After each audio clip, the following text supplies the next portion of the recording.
Can you tell me something about yourself, about what you do? What is your research field? What are your interests? Well, my name is Ida Ersta, and I'm doing a PhD in social anthropology at the University of Oslo. So I'm interested in, well, two things mainly two big things. Yeah. One is parenthood and child rearing among Norwegian Pakistanis, so like a specific migrant group in Norway. That's the one thing. And the other thing is that I'm looking at Norwegian Pakistanis living in a particular place in Oslo. So then I'm also looking at how parenthood plays itself out in this particular place, like in local institutions like kindergartens and things like that. So I'm also concerned with the role of the state, for example, that like enters the families and the state and its integration policies and things like that. Oh yeah. And how did you come to this field? What was your personal interest here, or personal motivation? It's a new field to me. I used to live in South Africa before I did my bachelor degree and my master's degree in South Africa. Yes, it's a new field for me, both like looking at Norwegian Pakistanis and also looking at child rearing. Yeah. But I've previously been concerned with migration. I've explored migration and like family dynamics, but more from a health kind of perspective. So now it's more like a state integration perspective. So I knew there was a project, and then I emailed the person who had the project, and then I was allowed to do a PhD within this larger project frame. Oh yeah, so now you are doing your PhD work about the Pakistani migrant people here in Oslo, in a specific area. Which is the specific area, and who are these people? Well, it's a borough called Alna, and it's it's like it could be any area, you know. I mean, that's part of the anthropological kind of field to also look comparatively. So this area is chosen both because it could be any kind of area, but also because it's the most diverse location or administrative unit in the whole of Norway. That your research is basically about motherhood and inclusion and exclusion in the suburbs. That's the title. Can you tell me something about your research questions, your topics? Well, in terms of, the topics I'm interested in, like I've explained a little bit about already, but I'm interested in practices mainly. So I'm interested in what it is that people do when they do child rearing. Yeah. And why. So what kind of self-other relations, or what kind of notions of personhood influences what kind of practices, and how are these changing in a migration context. So I'm looking at practices and changes of practices, and I'm also interested in seeing, are there any differences between first generation migrants and second generation migrants, because the Pakistanis were the first group of migrants to arrive in Norway. So it's an interesting group in a sense that they've been here, well, in Norwegian terms, a long time. Yeah. Since the late 60s, early 70s, men came as labor migrants first, and then families arrived later. Either women that they had married before they migrated, or while they lived in Norway, they married someone in Pakistan, and then the family came after a while. And these kind of transnational marriages continue today. And do you see already any changes, any actualities from your research? So I do, but I also a few examples. So, for example, mothers. I'm looking at mothers specifically. They have a lot of. They're embedded in these kind of relationships of duties where they're expected to, care for children, care for their husbands, and care for their mothers-in-law. Basically. So there's a lot of expectations these women have of being women, and that is something they want to change. they don't necessarily see how they can change that for themselves, and some want to, and some may not want to. I mean, they want to shift. How does this work? Towards a more individual kind of emphasis on themselves and their individual, more than on relational duties. I mean, there are specific kind of feminine duties, like I said, but also masculine duties where men are expected to provide for their family and bring in the money, right? And then women have more like a caring role. And they don't necessarily manage to do that in their own lives, so they direct their attention to their children. So it's a very like long-term perspective. So they rear their children to becoming more independent and more concerned with themselves and their own ambitions. Of education, for example, has become very important both. I mean, what's quite special to Norway or to the Nordic kind of welfare state is that they are quite ambitious. I mean, they have, and they don't necessarily have like the public-private boundaries that you may have other places. So the state is very much, I mean, it moves all the way into people's bedrooms in a way. I mean, it's very much present in private lives because the state. What does it exactly mean? Because the state has like these, like a fairly specific idea of what a good family is and what a good family does. So, like, good mothers are not only to look after their children at home, but they're also to be tax-paying citizens, because that's what the whole welfare state is based on, people paying taxes. So these Pakistani mothers, for example, have quite a low labor market participation. So the state is quite interested in shifting their practice somehow, you know, which is part of the integration policy kind of thing. And the state is obviously this like whole structure that you can't really see, but it comes out through like local street level bureaucrats or local professionals in kindergartens, for example, or healthcare clinics.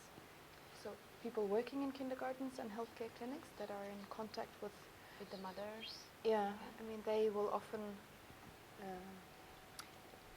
try to be good examples or try to express kind of so what's if I understand right, in case of those mothers who are rather traditional and would stay at home, they get some kind of bad feedback in a very low level way, or exactly. I mean, it's very implicit. Like, staff will like tell them about different ways of doing things. They might not tell them exactly, you know, what to do and what not to do, but they might like provide them with alternatives, for example, or talk about how they do things in kindergarten, like with regards to you know, playing with children and reading books together with children, and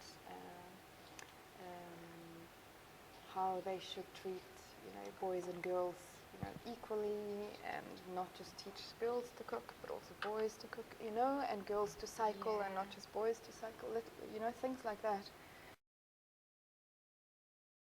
What is also interesting for me, I don't know if your research covers it or not, is the experience of the Norwegian mothers who are somehow related to migrant people, maybe in a way that their children go to the same kindergarten. So how do they accept these different cultural elements, and how do they react to migrants? Yeah, that's a good question, and it's also quite complicated to answer it. Let me see if I can get this right. Like in the kindergartens, I mean, in Alna, like this place, is a very diverse kind of community.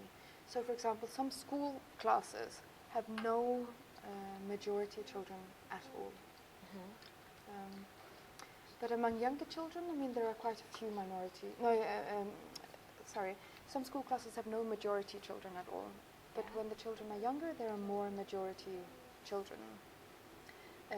And then when the children are younger, like before kindergarten and during kindergarten, and even maybe during primary school, It's not really considered a problem that there are a lot of migrants from a lot of different migrant groups. Yeah. But later, I mean, for some parents when the children start school, and for some parents when the children start secondary school, it's perceived more problematic. Not because children have a migration background. It's not because children have a migration background, because that's actually seen as a positive thing. Yeah. But they're concerned with language development, because they fear that in school, if a lot of children don't have Norwegian well as a mother tongue, or speaks it well enough to follow what they're supposed to be learning in school, they fear that their children may not get the kind of education that they should get in school. So then, which I find, which is quite a nice finding, I think, is that they are not really so concerned about what's right and what's wrong, and what is different and what is too different. That they quite like all the disagreements and the different experiences of being parents. Yeah. And for them, I mean, they often emphasize, like to me and to each other, that we have this common experience and this common value, and that is to be parents. And that's what they emphasize. So the different ways of being parents and the different ways of raising children, they talk about, and there are disagreements, but that's fine. Yes. Because these disagreements are within the larger common value of parenthood. Yeah. Exactly. Yeah. So rather than narrowing down to seeing different practices, they see this as different practices, but within the common balloon of parenthood in a way. Yeah. Staff that I worked at for a long time say that they used to do more creative activities in the kindergarten, but now, and have complicated fairy tales that would continue from the one day to the next and things like that. Yeah. And now they don't do that as much. Mm-hmm. So they are less development oriented, and they have to simplify their educational or lower their educational ambitions somehow, because children can't follow what's going on, or what would be going on if they'd kept. Yeah. And it's because of the language barrier, or some other? It's because of the language barrier, and it's also because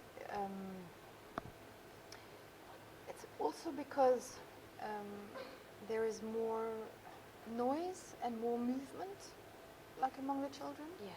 And that's probably connected to language as well, although I don't know. So it's probably connected to language and to different ways that parents rear their children at home. So there are different expectations to how a child should behave socially. Jag sitter bitte borte och det är bussen där. Ja, det är sant. Vet du vad, vi ska finna den etterpå. Vill du se lite grann på iPaden, så kan vi se på den etterpå? Vi ska finna den etterpå. Sorry. Is there a missing piece? There's a missing piece, and it was a birthday present.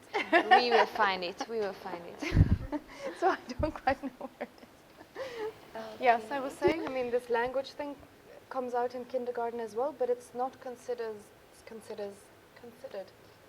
as that problematic for majority parents then. And staff, I mean, professionals in kindergarten, find it challenging in a way. I mean, they find it difficult because they have to make their educational dimension of kindergarten simpler in a sense. But at the same time, they also find it exciting to find ways of dealing with these kind of differences. You know, how do they talk to parents? How do they ensure that children learn Norwegian stuff that they need to learn, but also that their cultural background is valued, and that they are given opportunities to be proud of, their cultural backgrounds. Yeah. Talk about if they visited grandparents in Nigeria, or if they went through a ritual when they went to India in the summer holiday, or things like that. Yeah. And so what do kindergarten teachers actually do for that? How do they value the cultural backgrounds? They do, I mean, if, for example, if there's meal time, for example, they will cook different kinds of meals. So they will have, Norwegians eat a lot of potatoes, for example. Yeah. So there's one kindergarten teacher, she's introduced tandoori potatoes. So it's like an Indian kind of twist to how they make potatoes. Oh, yeah. And then she will do things like, I mean, she will construct in a way, like really like simple conversations. But, you know, so if they eat bread, for example, she will ask the different children with different kinds of language backgrounds what bread is called in their language. Yes. And then then the children can show that they actually master different kinds of languages. They might not master Norwegian that well, but they know this other language. So then the children can show all the other children that they know this language. And then she, like this one kindergarten, for example, she can hook on different kinds of stories. Like, for example, if she asks a girl, what do you call bread in Bosnian? So the girl will say like lepinja or something like that. Yeah. And then she'll say, oh yeah, and did you eat bread? Lepinja when you went to visit your grandmother in Bosnia? And then the girl will be given an opportunity to talk about the holiday she just went to. Oh, yes. And show that she has a grandmother and cousins and, you know, this So whole thing. They'll do that, or they'll invite parents to kindergarten. So the parents come and cook together with the children to, some sort of like traditional meal and just food. simple Yeah. stuff, but like rice and curry. And some kindergarten staff also finds it important to talk to parents for the parents' own sake, in a way. Like some kindergarten staff even help parents apply for jobs. I mean, that's quite like an extensive mandate in a way they give themselves.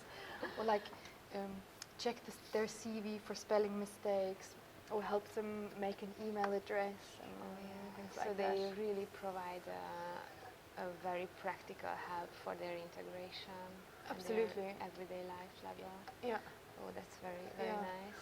it is nice. It takes a lot of time and it takes a lot of resources, but for some staff actually see this as part of their job. What do they do in this situation? There are 10 children from 7 countries. Yeah. And they must play something. Yeah, So exactly. what do you do? Yeah. What do you sing? Yeah. What do you read? Exactly. Yeah. And what level do you put that on? And how much do they interfere, for example?